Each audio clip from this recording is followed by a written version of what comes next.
Hoy en el Evangelio Jesús nos da una invitación. La invitación es: vengan a mí todos ustedes que están fatigados, vengan a mí todos ustedes que tienen problemas, los que están sufriendo, vengan a mí todos que están trabajando duros, vengan a mí y yo les daré alivio. Es una invitación bonita, porque todos nosotros tenemos problemas, pero con todos los problemas que tenemos, Jesús está con nosotros, caminando con nosotros, nunca estamos abandonados, Él está con nosotros y Él quiere darnos su paz, Él quiere darnos su alivio y más importante, Él quiere darnos salvación por su vida, sufrimiento, muerte y resurrección. Y aquí estamos nosotros, aceptando la invitación. Hemos venido y aquí estamos para estar con Cristo en la Eucaristía.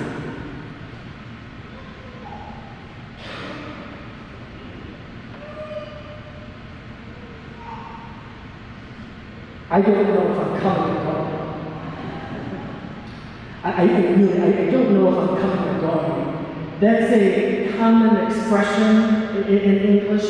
It's an idiom, actually, that's been around for a long time. I don't know if I'm coming or going. What it actually means, if you say that, I don't know if I'm coming or going, what it means is that your life has just gotten frustrating. There's so much being thrown at you, you're juggling all these sort of things, you get frustrated, you get overwhelmed, it's a state of chaos that you feel that you're living constantly. I don't know if I'm coming or going. It's a state of confusion. I don't know if I'm coming or going. And all of us, I think if we're honest, experience that sometimes. We experience it in our daily lives, with our families, with your spouse, your children, your work, your church, your neighbors, whatever you're managing. I don't know if I'm coming or going.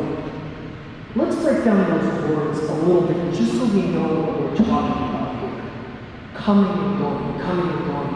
When we say someone is coming, all that means is that something or someone is moving closer to a place or a person.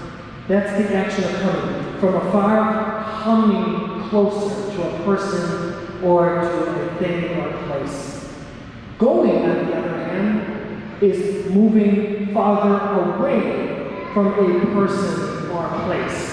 So it's the yin and the yang of coming and going at all times. We're either moving closer to something or we're moving farther away. In the gospel today, Jesus talks all about coming to Him. His very first words that he starts with today are, come to me. Come to me. Come to me, all you who are burdened. Come to me, all you who have problems, who have your frustrations, who are suffering, who are sick, who are tired.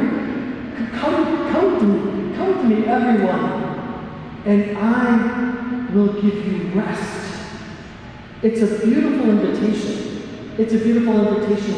He recognizes that the journey of life is not always easy for all of us, but He invites us into His life. He invites us into His life, and He wants to give you rest.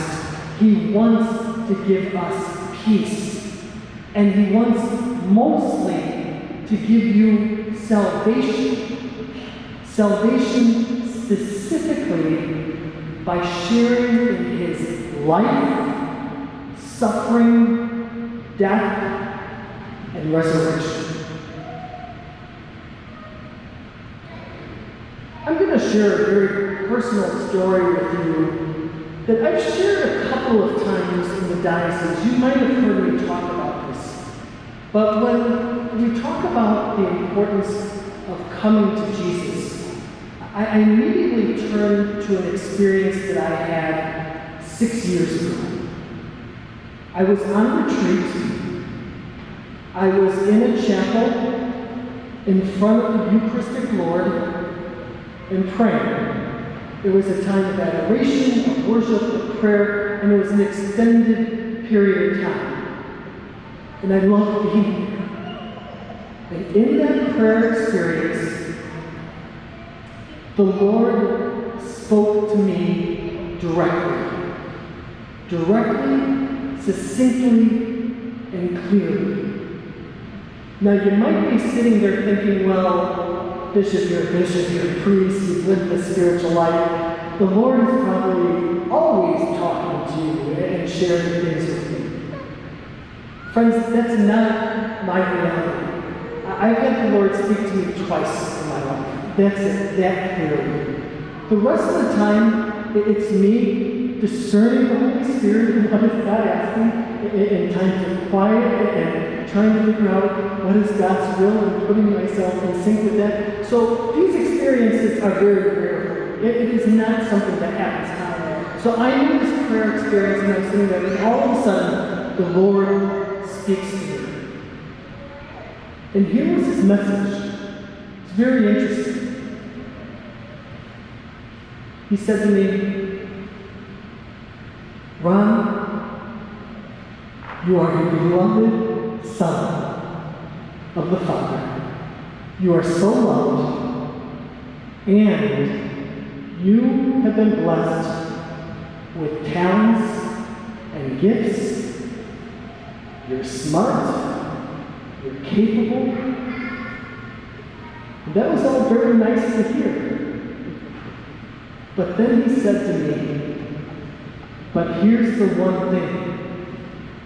When you have a problem, when you're suffering, when things are on your shoulder and you don't know what to do, you almost always try to handle it on your own.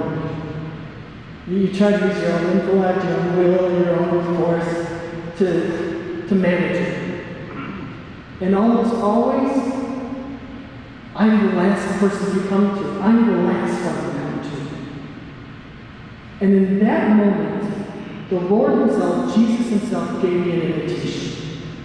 All he did was he invited me to say, when you're in trouble, when you have problems and darkness that seem overwhelming, please come to me first.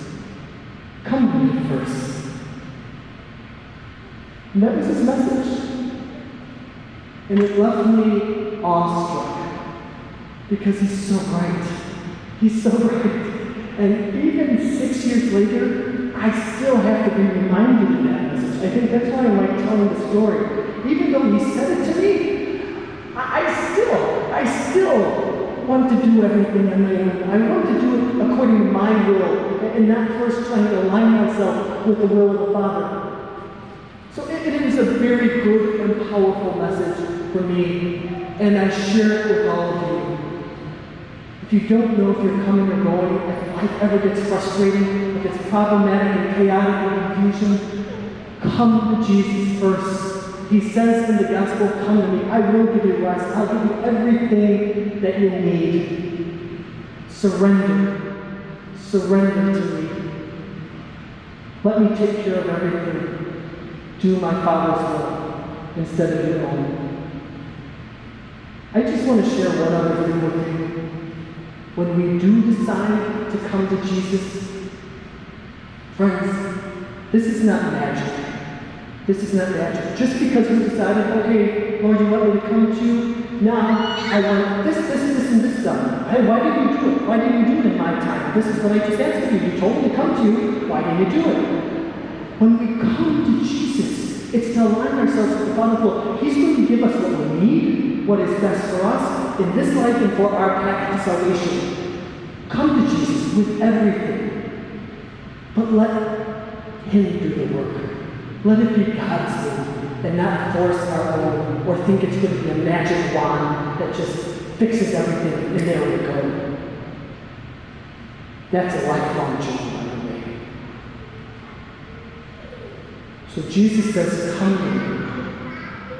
And here we come to him. We come to him in this Mass as brothers and sisters from Joliet.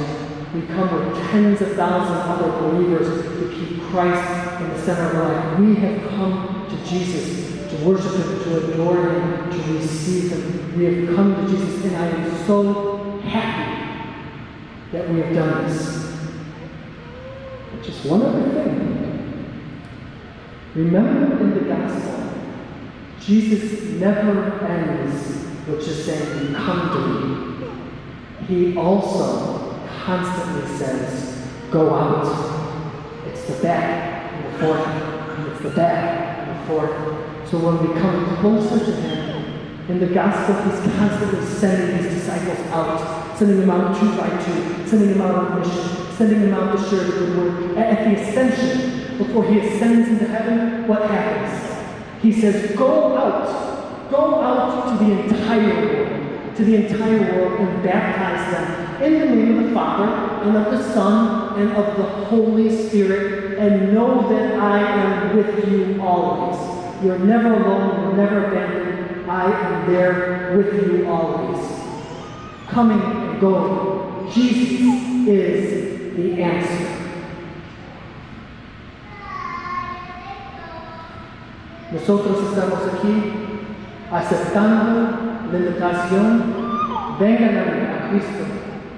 Y también en el Evangelio Jesús nos manda a irnos en misión como discípulos misioneros, poniendo nuestra fe en práctica en el mundo.